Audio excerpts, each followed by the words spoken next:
প্রিয় শিক্ষার্থী, আজকে আমরা নবম দশম শ্রেণীর রসায়ন দ্বিতীয় অধ্যায় পদার্থের অবস্থা নিয়ে আলোচনা করব। আজকের তৃতীয় ক্লাস। চলো শুরু করা যাক। আজকের আলোচনার বিষয় পদার্থের অবস্থার পরিবর্তন, কঠিন পদার্থের গলনাঙ্ক ও ঊর্ধ্বপাতন এবং তরল পদার্থের স্ফুটনাঙ্ক প্রক্রিয়া বর্ণনা করতে পারা। প্রথমে পদার্থের পরিবর্তন কি বা পদার্থের পরিবর্তন বলতে আমরা কি বুঝি বা এটা কত প্রকার।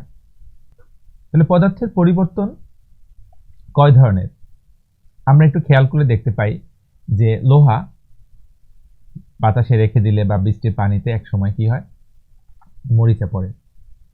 আবার আমরা রান্না করার সময় যখন পানিকে আস্তে আস্তে বাষ্প হয়ে রূপান্তরিত হয়ে যায়, বরফ গলে পানিতে রূপান্তর হয়। অনেক সময় খাবার লবণ বর্ষাকালে দেখা যায় মানে গলে যায়, তরল হয়ে যায়। অথবা আমরা চা খাওয়ার সময় যখন চিনি দেই বা শরবত বানানোর সময় যখন চিনি দেই, এটা গলে যায়। আবার এই পানিটাকে যদি বাষ্প করা হয় তখন এদের মধ্যে থেকে আবার সে চিনি বা লবণ পাওয়া যাবে। কিছু পদার্থের পরিবর্তনের সময় আমরা দেখতে পাই সেটা পূর্বের অবস্থায় সহজে ফিরিয়ে আনা যায়, কিছু পদার্থের পরিবর্তনের পরে দেখা যায় এটা সহজে ফিরিয়ে আনা যায় না। অর্থাৎ আভ্যন্তরীণ গঠনের যদি পরিবর্তন হয় সেটা একটা পরিবর্তন, সেই পরিবর্তনকে আমরা বলি রাসায়নিক পরিবর্তন।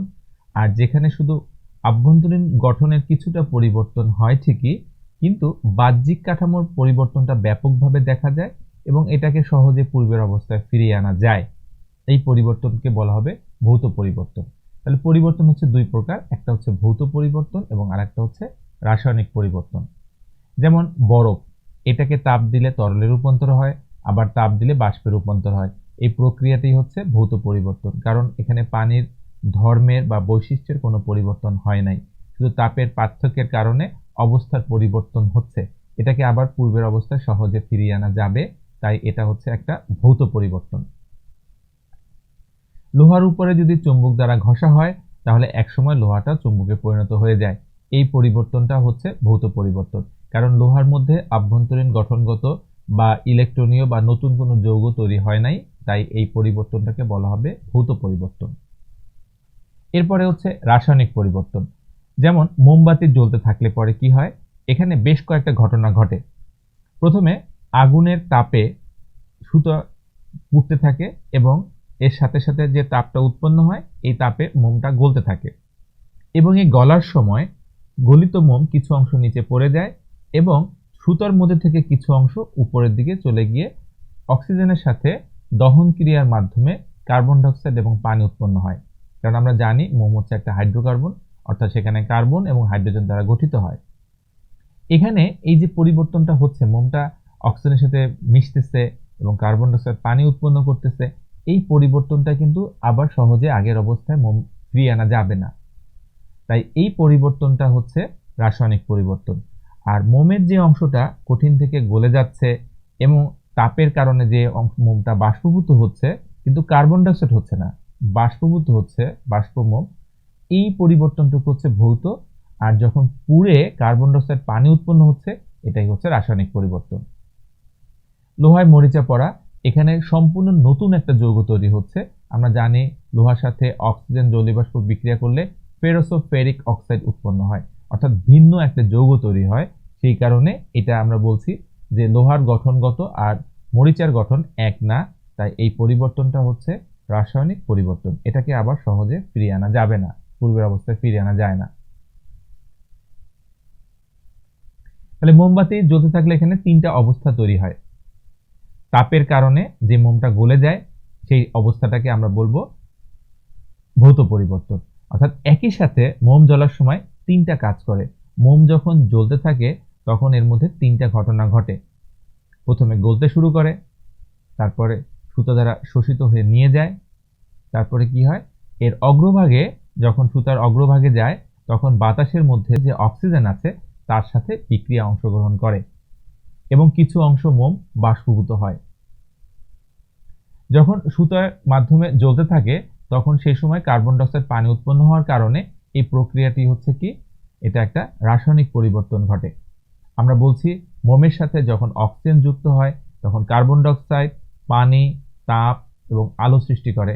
তাই এখানে ভিন্ন ভিন্ন পদার্থ তৈরি হচ্ছে, এটাকে সহজে পূর্বের অবস্থায় ফিরিয়ে আনা যাবে না। তাই এই পরিবর্তনটা হচ্ছে একটা রাসায়নিক পরিবর্তন।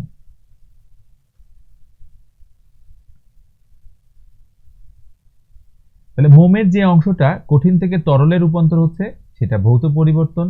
মোম তরল থেকে বাষ্প হওয়ার সময় সেটাও ভৌত পরিবর্তন। আর মোমটা যখন জ্বলতে থাকলো, কার্বন ডাই অক্সাইড, পানি, তাপ উৎপন্ন করলো, সেটা হচ্ছে রাসায়নিক পরিবর্তন। বরফকে তাপ দিলে বরফটা আস্তে আস্তে তরলে রূপান্তরিত হয় এবং এই তরল থেকে বাষ্পে রূপান্তরিত হয়। এই সময় আমাদের কয়েকটা ঘটনা ঘটে, খেয়াল করতে হবে। প্রথমে যখন আমরা তাপ দিব তখন বরফটা 0 ডিগ্রিতে পৌঁছানোর পরে গলা শুরু করবে।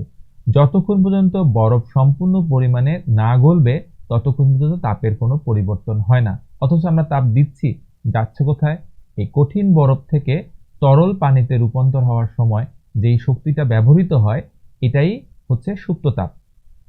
কিন্তু এই তাপটা গিয়ে মূল তাপমাত্রা তখন আর বাড়াতে পারে না। এই তাপটা শুধুমাত্র কঠিন বরফ থেকে তরল পানিতে রূপান্তর হওয়ার কাজে ব্যবহৃত হয়। ফলে পানির তাপমাত্রা 0 ডিগ্রি থেকে যায় এবং বরফের তাপমাত্রা 0 ডিগ্রি। এই বিষয়টা হচ্ছে যে একটা বরফের তাপমাত্রা যদি -20 ডিগ্রি সেলসিয়াস টেম্পারেচার হয়, এই সময় যদি আমরা তাপ প্রয়োগ করি তাহলে এটা 0 ডিগ্রি পর্যন্ত তাপমাত্রা বৃদ্ধি পেতে থাকবে। যখন 0 ডিগ্রি সেলসিয়াস তাপমাত্রায় আসার পরে বরফটা গলা শুরু করবে, এই তাপমাত্রাকে আমরা বলি গলনাঙ্ক। যতক্ষণ পর্যন্ত সম্পূর্ণ বরফ পানিতে পরিণত না হবে ততক্ষণ পর্যন্ত বরফের তাপমাত্রা বৃদ্ধি পাবে না। অর্থাৎ পানির তাপমাত্রাও তোমার 0 ডিগ্রি থাকবে এবং বরফের তাপমাত্রাটাও 0 ডিগ্রিতেই থাকবে। এই সময় তাপটা দিচ্ছি, তাহলে কি হলো? 0 ডিগ্রি সেলসিয়াস তাপমাত্রা পানিতে রূপান্তর হলো। এই তাপটাকে, এই সময় যে তাপটা প্রয়োগ করা হচ্ছে, এই তাপটার নামই হচ্ছে সুপ্ত তাপ। এরপরে যদি আমরা আবার তাপ দেই, পানির তাপমাত্রা বাড়তে থাকবে, একসময় 100 ডিগ্রি সেলসিয়াস তাপমাত্রায় গিয়ে থার্মোমিটার আবার স্থির হয়ে যাবে। অর্থাৎ সেই সময় বুঝতে হবে পানি বাষ্প হওয়া শুরু করেছে। যতক্ষণ পর্যন্ত পানির সম্পূর্ণ পরিমাণে বাষ্পে পরিণত না হবে ততক্ষণ পর্যন্ত ওই বাষ্পের তাপমাত্রা এবং পানির তাপমাত্রা 100 ডিগ্রি সেলসিয়াসই থাকবে। যখন সম্পূর্ণ পানি বাষ্পে রূপান্তর হবে তারপরে এই পানিটা আবার ওই বাষ্পর তাপমাত্রা আবার বৃদ্ধি পেতে থাকবে। এই সময়ও এই তাপটাকে আমরা সুপ্ততাপ বলি। তাহলে সুপ্ততাপ হচ্ছে এমন একটা তাপ যে সময় অবস্থার পরিবর্তন হয় কিন্তু তাপমাত্রা বৃদ্ধি পায় না। সেই সময় যে পরিমাণ তাপ প্রয়োগ করতে হয় সেটাকে বলা হয় সুপ্ততাপ। আবার বাষ্পের তাপমাত্রা, জলীয় বাষ্পের তাপমাত্রা 120 ডিগ্রিতে নিতে পারি, অনেক বেশি তাপমাত্রা নিতে পারি, যতক্ষণ পর্যন্ত অণুগুলো বিভাজিত না হয়, ভেঙে না যায়, ততক্ষণ পর্যন্ত আমরা তাপমাত্রা প্রয়োগ করতে পারি। একই প্রক্রিয়ায় যদি আমরা তাপমাত্রা হ্রাস করি তাহলে এটাও একই সময় যখন অবস্থার পরিবর্তন করবে তখন কিন্তু তাপমাত্রা বৃদ্ধি পাবে না। তাপমাত্রার যে পরিবর্তনটা হবে সেটাই হচ্ছে সুপ্ততাপ। আমরা এখানে একটা লেখচিত্র দিয়ে দেখতে পাই যে 0 ডিগ্রি সেলসিয়াস তাপমাত্রা 20 ডিগ্রি সেলসিয়াস তাপমাত্রায় যখন একটা বরফ টুকরা ছিল, তাপমাত্রা বাড়াতে বাড়াতে 0 ডিগ্রিতে পৌঁছালো, অর্থাৎ বি বিন্দুতে পৌঁছালো। বি থেকে সি বিন্দু পর্যন্ত, বি থেকে সি পর্যন্ত এদের তাপমাত্রা বৃদ্ধি পায় নাই, তাই 0 ডিগ্রিটা হচ্ছে গলনাঙ্ক। তাহলে এ থেকে বি এইটা হচ্ছে কঠিন বরফ, বি থেকে সি হচ্ছে বরফটা গলতেছে, তরলে রূপান্তর হচ্ছে। অর্থাৎ এই অবস্থায় কঠিন এবং তরলের একটা মিশ্র অবস্থা তৈরি হচ্ছে। বরফটা গলে গলে তরলে রূপান্তরিত হচ্ছে।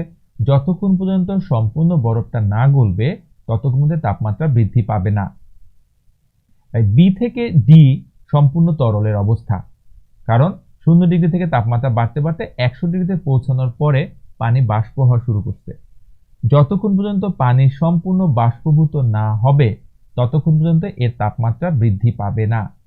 তাই বলতে পারি ডি এবং ই বিন্দুটা, ডি এবং ই বিন্দু এই দুটো বিন্দুই একই তাপমাত্রায় অবস্থিত, অর্থাৎ এই সময় তরল থেকে বাষ্প হচ্ছে, তাই দুটো তাপমাত্রা একই অবস্থায় আছে।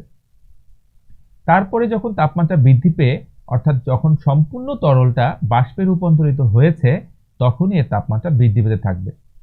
এক সময় এফ বিন্দুতে পৌঁছালো, 140 ডিগ্রি সেলসিয়াস তাপমাত্রায় পৌঁছালো, তখন আমরা বলতে পারি মানে জলীয় বাষ্পের তাপমাত্রা বৃদ্ধি পাচ্ছে। আজকের আমরা এই আলোচনায় যে গুলো প্রশ্ন পেয়েছি তার মধ্যে হচ্ছে পদার্থের স্ফুটনাঙ্ক ও গলনাঙ্ক বলতে কি বুঝো, সুপ্ত তাপ কাকে বলে, কিভাবে একটি পদার্থের গলনাঙ্ক এবং স্ফুটনাঙ্ক নির্ণয় করা যায়, -8°C তাপমাত্রায় এক টুকরা বরফকে জলীয় বাষ্পে পরিণত করতে তাপমাত্রা ও তাপের পরিবর্তনের লেখচিত্র ব্যাখ্যা করো, পদার্থের পরিবর্তন কত প্রকার ও কি কি পার্থক্য দেখাও, নিচের কোনটি কোন প্রকারের পরিবর্তন কারণ সহ ব্যাখ্যা করো। এখানে তোমাকে বুঝায় বলতে হবে যে এই পরিবর্তনটা কেন, কোন ধরনের পরিবর্তন হচ্ছে, অর্থাৎ কোনটা ভৌত পরিবর্তন হচ্ছে বা কোনটা রাসায়নিক পরিবর্তন হচ্ছে। শুধু পরিবর্তনটা লিখলেই হবে না, কেন তুমি বুঝতে পারছো যে এটা ভৌত পরিবর্তন বা এটা রাসায়নিক পরিবর্তন, সেটাই তোমাকে ব্যাখ্যা করতে হবে। এক টুকরা লোহাকে চুম্বকে পরিণত করা, ফটোগ্রাফিক প্লেটে আলোক সম্পাত করা। ফটোগ্রাফিক প্লেট হচ্ছে ক্যামেরার মধ্যে আগে যে ফিল্ম ব্যবহার করা হতো অথবা এক্সরেতে যে ফিল্মটা ব্যবহার করা হয় তার মধ্যে যখন আলো ফেলা হয় তখন এক জায়গায় কালো অংশ হয়ে যায়, এক জায়গায় সাদা অংশ হয়ে যায়। সুতরাং এখানে কোন ধরনের পরিবর্তন হতে পারে তুমি চিন্তা করে বের করবে। এই প্রশ্নগুলো যদি তোমাদের কোনো বুঝতে সমস্যা হয় তাহলে আমাকে কমেন্ট বক্সে জানাবে, আমি পরবর্তীতে তোমাদের প্রশ্ন নিয়ে আবার নতুন করে হাজির হব।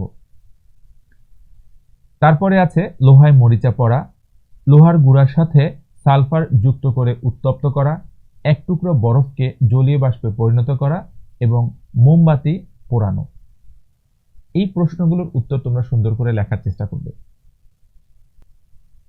প্রিয় শিক্ষার্থী, আমরা আজকের দ্বিতীয় অধ্যায়ে পদার্থের অবস্থার পরিবর্তন, গলনাঙ্ক, স্ফুটনাঙ্ক, সুপ্ততাপ নিয়ে আলোচনা করেছি। এখানে তোমাদের যদি কারো কোনো বুঝতে সমস্যা হয় তাহলে আমাকে প্রশ্ন করে জানাবে। আশা করি তোমরা ভালো মতো বুঝতে পেরেছো। এতক্ষণ আমার সাথে থাকার জন্য তোমাদেরকে অসংখ্য ধন্যবাদ।